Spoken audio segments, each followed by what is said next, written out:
प्रिय विद्यार्थियों, आज हम देखेंगे चैप्टर 9 में मूल कणों के अध्ययन में कि क्वांटम संख्याएं हम किस प्रकार से परिभाषित करते हैं और मूल कणों के लिए उनके मान क्या होते हैं।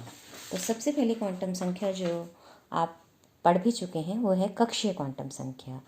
प्रत्येक कक्ष कण का केंद्र के सापेक्ष कोणीय संवेग कैपिटल एल से हम प्रदर्शित करते हैं और इस कैपिटल एल का परिमाण जो दिया जाता है वो h cross under root L L plus 1 से दिया जाता है, जहाँ एल है कक्षीय क्वांटम संख्या, जहाँ एल का मान संभव है 0, 1, 2, 3 यानी एक पूर्णांक संख्या से दिया जाता है।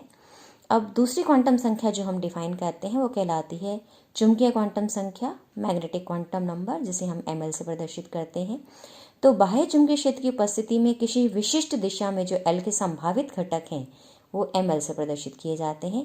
ml के 2l + 1 विभिन्न मान हो सकते हैं जो -l से लेकर 0 + l तक हो सकते हैं और इसे हम क्या नाम देते हैं, मैग्नेटिक क्वांटम नंबर।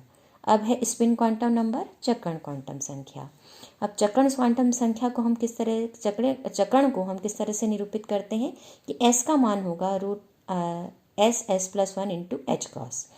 तो यहाँ पर ये जो स्मॉल s है ये कहलाती है चक्रण की क्वांटम संख्या। और फर्मी कण के लिए चक्रण का मान अर्धपूर्णांक होता है, ये हम देखते आ रहे हैं। और बोसॉन कण के लिए चक्रण क्वांटम संख्या का मान स्पिन क्वांटम नंबर का मान पूर्णांक होता है। अब है आपके पास मैग्नेटिक स्पिन क्वांटम नंबर, जिसे हम ms से प्रदर्शित करते हैं।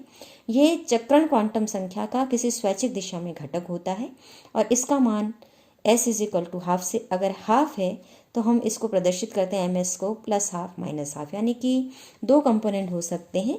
एक +½ है जो कि दिखाता है कि जो डायरेक्शन है इसकी वो स्पिन एक्सिस के पैरेलल है और s = -½ जो है वो एंटी पैरेलल डायरेक्शन को दिखाता है, स्पिन एक्सिस के एंटी पैरेलल डायरेक्शन को निरूपित करता है।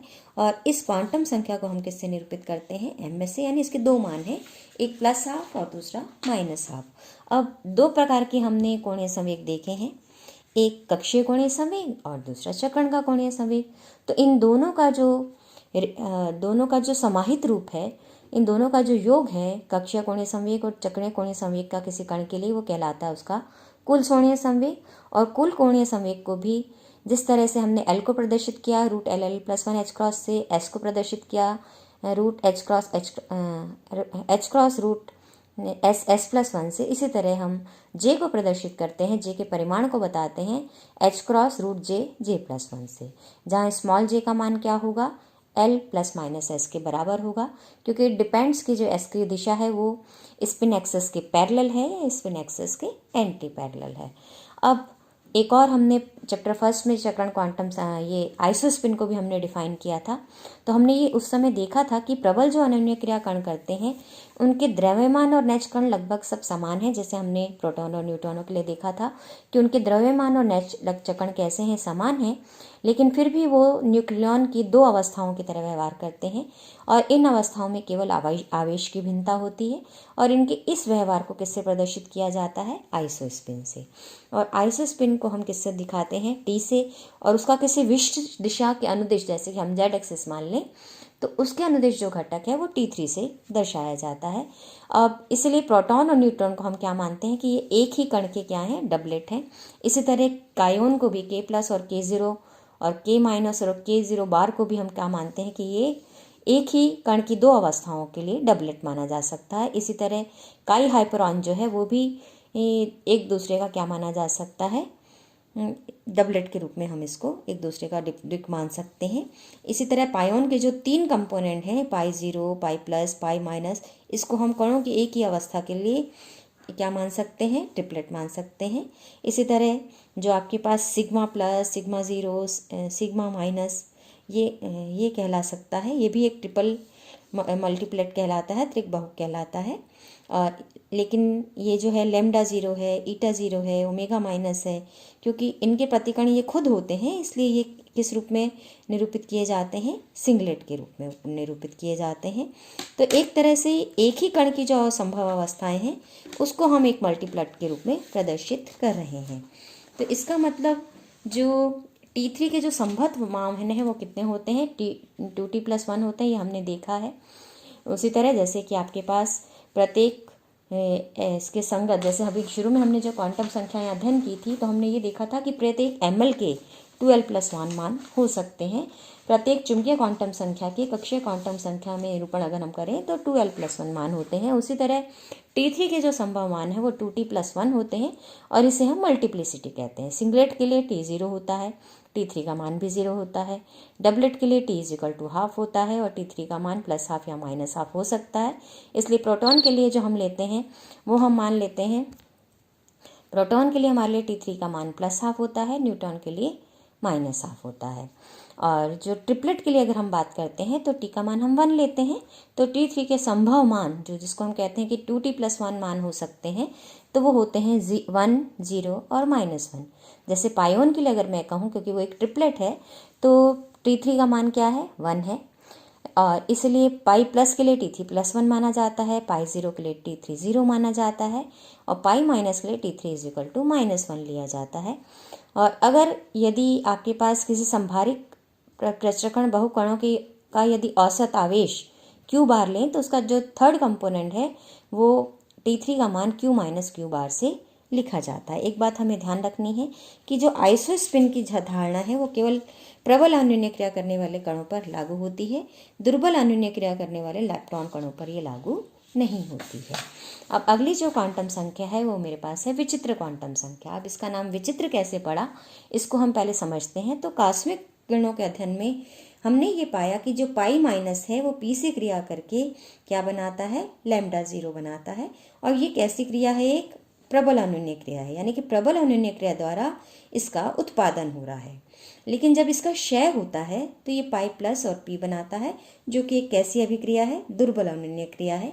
और जो अन्य प्रबल अन्योन्य क्रिया प्रेक्षित की गई हैं वो इस प्रकार से हैं कि pi minus plus P λ0 plus kaon भी बना सकता है, पाई माइनस और प्रोटॉन मिलके सिग्मा माइनस और कायोन प्लस भी बना सकता है, पी प्रोटॉन और प्रोटॉन मिलके λ0 कायोन का 0 और प्रोटॉन और पाई प्लस भी बना सकता है। ये सब जो अन्योन्य क्रियाएं प्रेषित की गई हैं, ये जो क्रियाएं प्रेषित की गई हैं ये सारी कैसी हैं, प्रबल अन्योन्य क्रियाएं हैं। और इनका आयु काल कितना पाया गया, 10⁻³ सेकेंड। लेकिन जब यही क्षय होता है इसके विपरीत इनका, तो λ0 पाई माइनस प्लस पी बनाता है, sigma minus pi minus plus neutron बनाता है, K0 पाई minus plus K plus pi plus बनाता है। इसी तरह K प्लस पाई प्लस और 2 पाई 0 पायोन निकलते हैं इसमें से। और इन सब दुर्बल अन्योन्य क्रियाओं की जो आयु पाई गई वो इनकी मध्य आयु पाई गई 10⁻⁻10 सेकेंड। इसका मतलब हम ये कह सकते हैं कि प्रबल अन्योन्य क्रिया से जो कण उत्पादित हो रहे हैं उनका क्षय उसी प्रक्रिया द्वारा दुर्बल अन्योन्य क्रिया से होता है। यानी उत्पादन तो किसके द्वारा हो रहा है, प्रबल अन्योन्य क्रिया द्वारा, लेकिन क्षय किसके द्वारा होता है, दुर्बल अन्योन्य क्रिया से होता है। और इन दोनों की आयु कैसी है, अलग अलग है। प्रबल अन्योन्य क्रिया की आयु है 10⁻⁻23 सेकेंड और उसी कण के जब क्षय होता है दुर्बल अन्योन्य क्रिया से तो उसका जो अमाध्य आयु है वो भी बदल जाती है। इसका मतलब जो क्रिया, जिस क्रिया में प्रबल अन्योन्य क्रिया हो रही थी उत्पादन के समय और उसका समय आपके पास बहुत कम था, वही दुर्बल अन्योन्य क्रिया में जब उससे क्षय होता है तो उसकी आयु भी कम हो जाती है। ये एक विचित्र बात है और इस विचित्रता की व्याख्या करने के लिए वैज्ञानिक गेलमान और निशिजिमा ने 1953 में एक नई क्वांटम संख्या की अवधारणा प्रस्तुत की और ये माना गया कि प्रबल अन्योन्य क्रिया में ये जो क्वांटम संख्या है ये कैसी रहती है, संरक्षित रहती है। और इसे नाम क्या दिया गया, विचित्र क्वांटम संख्या, विचित्रता, जिसे हम किससे प्रदर्शित करते हैं, S से प्रदर्शित करते हैं। तो जो कण का आवेश है वो इस विचित्रता संख्या से इस प्रकार से रिलेट किया जाता है कि Q का मान T3 + B + S/2 होता है, जहाँ Q कण का आवेश है, T3 कण की आइसोस्पिन का थर्ड कंपोनेंट है, B उस कण की बेरियन संख्या है, S उसकी विचित्रता संख्या है जो कि हमने अभी डिफाइन की है। इसलिए हम S को कैसे दर्शा सकते हैं, ट्वाइस Q - T3 - B इसके द्वारा हम इसको दर्शा सकते हैं। तो इसका मतलब विचित्रता संख्या का मान मैं ज्ञात कर सकती हूँ अगर मुझे किसी कण का आवेश पता है, उसके आइसोस्पिन का थर्ड कंपोनेंट पता है, उसका बेरियन नंबर अगर मुझे पता है तो मैं उसकी विचित्रता संख्या का मान निकाल सकती हूँ। अब यहाँ पर हम एक और चीज़ डिफाइन करते हैं, वो है वाई। वाई कहलाता है B+S, जिसे हम हाइपर चार्ज या उच्च आवेश संख्या कहते हैं, और ये भी कैसी रहती है, संरक्षित रहती है। और एक बात हमने पहले भी देखी है, अभी हमने डिफाइन की है, जैसे कि जो विचित्रता संख्या है वो प्रबल अन्योन्य क्रियाओं में तो संरक्षित रहेगी, लेकिन दुर्बल अन्योन्य क्रियाओं में विचित्रता संख्या का संरक्षण नहीं होता है।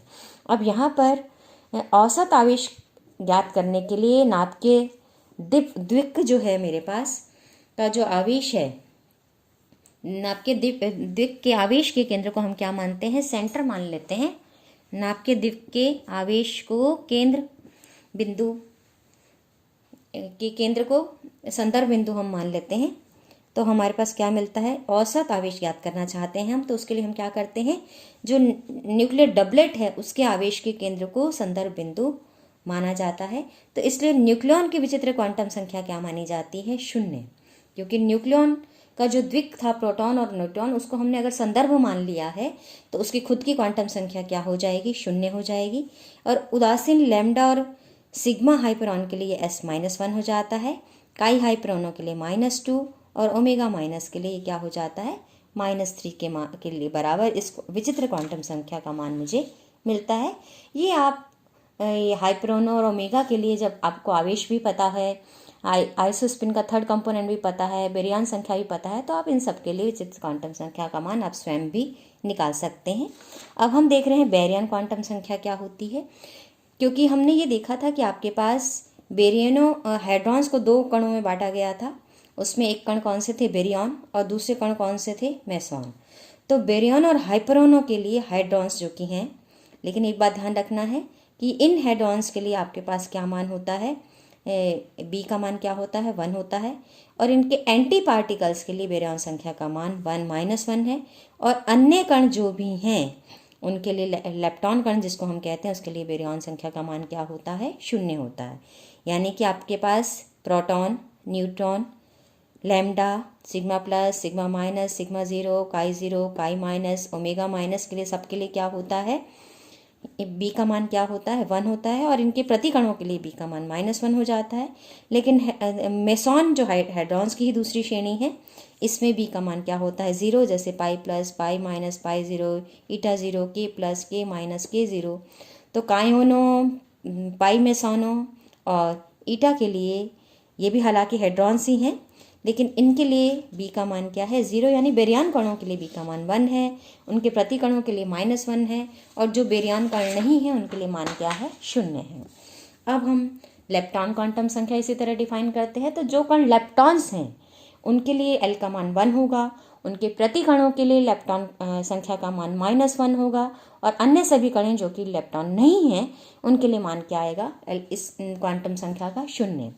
तो लेप्टॉन कण जैसे कि इलेक्ट्रॉन है, और इलेक्ट्रॉन न्यूट्रिनो है, म्यूऑन है, और म्यूऑन न्यूट्रिनो है, टाउ माइनस है, टाउ न्यूट्रिनो है, इन सब के लिए इलेक्ट्रॉन संख्या का मान 1 है।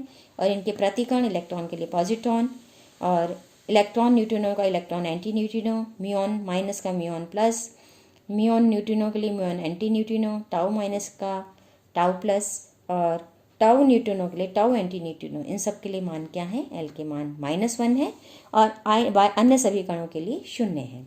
अब हाइपर आवेश हमने जैसे कि विचित्रता क्वांटम संख्या में भी डिफाइन किया कि y का मान होता है B+S के बराबर, यानी कि आपके पास बेरियन संख्या और जो विचित्र क्वांटम संख्या है उन दोनों का योगफल क्या कहलाता है, हाइपर आवेश कहलाता है।